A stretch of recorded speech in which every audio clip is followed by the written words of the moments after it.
Ladies, settle in. Gentlemen, please click on over to the channel page to find your video posted right alongside this one. This week we are doing something a little different. We are separating the conversation not because mindfulness itself is different for men and women, but because our experiences of being human is. And if we don't account for that, we end up trying to apply this same approach to two very different internal and external realities. Hello, friend, and welcome to Torches, Yoga, and Mindfulness. If you're new here, I'm Lauren, and I'll be your coach. If you're curious about mindfulness, healing, and practical habits that actually work, you're in the right place. Because here we focus on simple but powerful practices grounded in ancient wisdom and modern science to care for both our mind and body. So make sure you hit that like and subscribe so you don't miss what's next. So yeah, like I said, this week we're going to be doing it a little different, and there will be this video for the ladies, and I have one for the gents too, because our experiences are very different. If mindfulness has ever felt inconsistent for you, or if your emotions have ever felt unpredictable, if you've ever had that thought of, why can't I just stay steady? There's probably nothing wrong with you. You may just have incomplete information. Let's start with the elephant in the room, our hormone cycle. Men do have their own hormone cycles as well, but it's not as predominant as it is for us. We move through these hormone phases that directly influence how we feel, how we process, and how we respond to stress. Little story time before we dig in. I have a friend, and she would struggle with really heavy and hard emotions. And we would talk about them, and over time, I started to realize, it wasn't that they would completely disappear for some time. I knew she was still carrying them, but I did notice an uptick in their intensity. They kind of fell into a pattern. And not to dismiss any of her struggle, but just for more information, I would ask her where she was on her cycle, because things like PMDD are very real dysfunctions, and knowing all the factors of a feeling or emotional wave doesn't mean it'll go away, but it does give you some perspective and, of course, some information on where to start doing some inner work if we need to. So, for instance, estrogen plays a role in our serotonin regulation. Serotonin is the hormone and neurotransmitter that regulates our mood, sleep, appetite, digestion. So, when our estrogen is higher, we often feel more clear and capable of handling things. And when it drops around day 14 and 16, and again around 26 and 28, we can feel more anxious, more sensitive, and we can get more easily overwhelmed. Not because we've suddenly become less capable, but because the chemistry supporting our emotional regulation has shifted. And then there's the cortisol, the stress hormone. We women tend to be more sensitive to cortisol fluctuations, which means stress can hit harder, last longer, and feel more consuming, especially during certain phases of the cycle. So that moment where everything suddenly feels like too much, like your patience is thinner, and where your emotional bandwidth just feels smaller, that's not a personal failure. That's information. I experienced this myself. There have been days where I'm carrying this heavy mood. Maybe I can come up with a reason, maybe not. And instead of spiraling into the commentary, instead of rehearsing my arguments or going into the whole what's wrong with me spiral, I check in with myself. When I notice the mood, I tune into my body for a moment and let my attention sit with my breath. Then I check my Maya cycle tracker app. And more often than not, I'm in that hormonal dip, that part of the cycle that naturally brings more irritability, more introspection, and sometimes more emotional weight. And that awareness helps me shift my perspective and how I relate to myself as I move through that day. I can see it as not something that needs fixing or an issue in my life that needs immediate confrontation, but just as something that needs my own support. That's a very different relationship with yourself. And again, this is not in any way to dismiss the emotional weight and stress our lives can bring, but for me, understanding this chemistry and recognizing the cycle of my body as a very real part of my experience helps me to recognize when maybe I need to take a step back. If there is something heavy I'm going through when I hit that dip, I can say to myself, this is where we need to step back and choose to respond and not react on a whim. It's like when we acknowledge that our patterns quietly and unconsciously influence our movements and decisions. Same thing here. But we're not doing all this in a vacuum. It's not just our inner world we are trying to understand and work with. Then we have the whole external world that, ladies, let's be honest, hasn't always met us women with understanding and kindness. It dismisses, it diminishes, and it asks us to be everything and need nothing. Women are more likely to experience anxiety and depression, more than 1 in 5 in the United States alone. We are often underrepresented in medical research, which means our symptoms get overlooked, conditions get misunderstood, and treatments don't always fit. And women's health is drastically underfunded compared to our counterparts. And then there's the messaging we receive constantly about how we should look, how we should behave, how we should feel. They tell us what makes us worthy. Did you know anti-aging skincare and cosmetics is a $58 billion a year industry? I know women aren't the only consumer in this market, but I would wager a guess that we're the majority. So when we sit down to practice mindfulness, we're not starting from neutral. We're starting from a place that has already been shaped by expectations and pressure. Over time, those external messages don't stay outside. They hold space in our head like they're paying rent.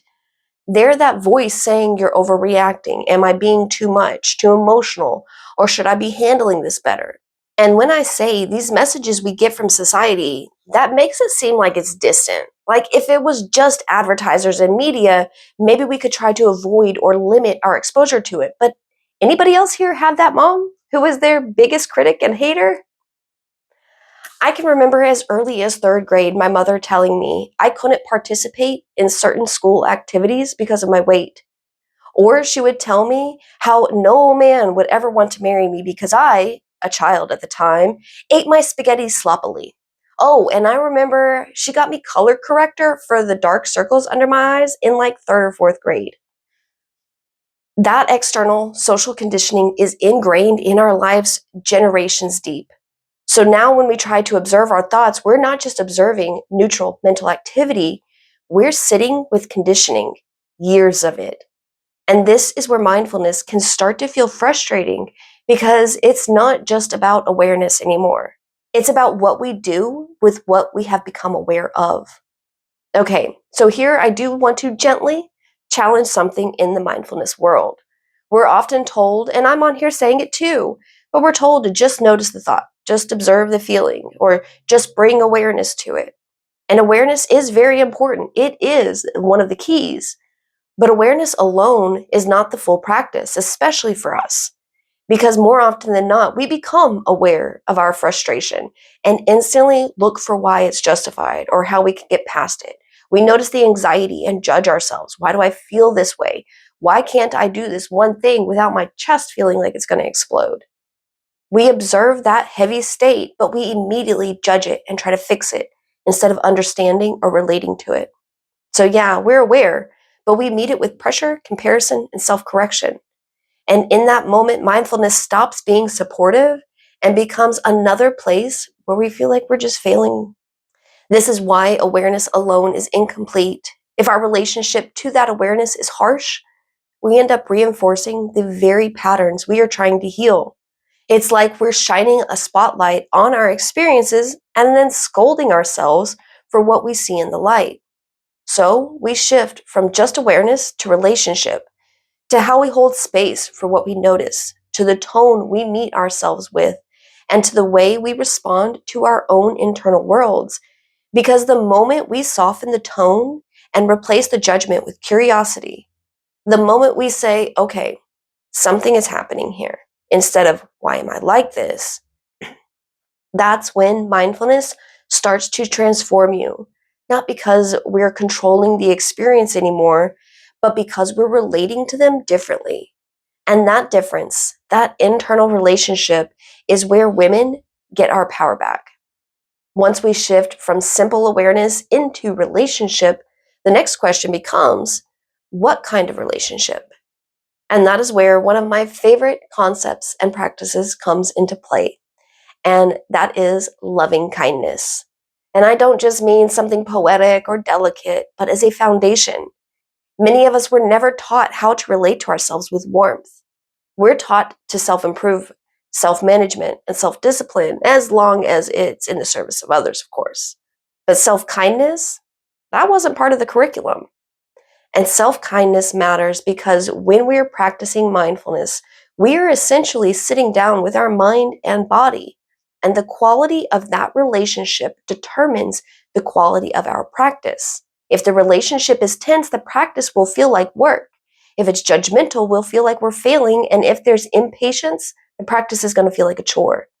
But when the relationship becomes caring, our entire internal landscape softens. Mindfulness shifts from being another task on the list to do to becoming a place where you can actually feel safe with yourself. This is important for us because we live in a world that has, in many ways, taught us to distrust our own emotions, to shrink and apologize. And when we sit down to practice, we're not just dealing with the experiences from today or this week or this year. We're dealing with a lifetime of being told we're too much, or dramatic, or irrational. In that environment, awareness without kindness feels like exposure, but awareness with kindness feels like permission. Permission to feel and exist without performing. So when I say loving kindness is the foundation, what I really mean is that it teaches us how to be on our own side and to approach our inner world with the same tone we might use with someone else we care about. A gentle approach of acknowledging this is hard, or I'm allowed to feel this, and I don't have to fix myself to be worthy of my own presence. That tone is the beginning of healing and what transforms mindfulness from just a technique into a relationship. And really, that's the practice, not adding a new practice to the routine. It's still the morning gratitude, the self check ins, the groundings, savorings, active listenings, but it's doing all that with a foundation of loving kindness. And once we start relating to ourselves with that kinder tone, we can finally acknowledge something that often goes unspoken. And that's how most women are carrying a mental load that is heavier and more constant than anyone ever taught us how to navigate. For so many women, life isn't made of isolated tasks. We're working, scheduling, and remembering appointments, being the emotional support for others, planning errands and meals, and when we're going to vacuum and get to dusting the top shelf. All of this. Even when we try to find time to rest, and our brain is still running an inventory of what needs to happen next. Women often hold the logistical responsibilities and the subtle, invisible threads that keep everything functioning. That is the mental load. It's the constant cognitive background process that seems to never fully power down, but it can with full non-judgmental presence. And that's where it gets tricky. When we are juggling that many internal open tabs, sitting down to meditate can feel impossible, or it feels like one more thing to manage and schedule. And then when your mind wanders, you might immediately judge yourself, which is why the shift we just talked about from awareness to relationship and then relationship into kindness is so essential. Without that foundation, mindfulness, healing, and time with just ourselves becomes just another place where we feel like we should be doing better. Mindfulness is a way to ease the load, though, instead of trying to add to it. That's why we're here for this special episode. Mindfulness for women isn't about carving out big stretches of silence, but about weaving micro moments of presence into the life we are living. A pause to take a breath between tasks and before responding. Feeling your feet on the ground while you're talking. Noticing the tension in your shoulders while you're juggling 6 things.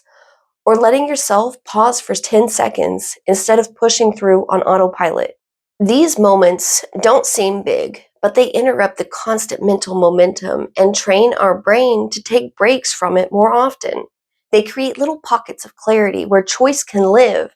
And when we can bring loving kindness into those moments, the internal experience softens even further. That inner critic softens, and instead of hearing thoughts like, I'll never keep up, the inner voice starts to say, you're doing a lot. Let's breathe for a moment.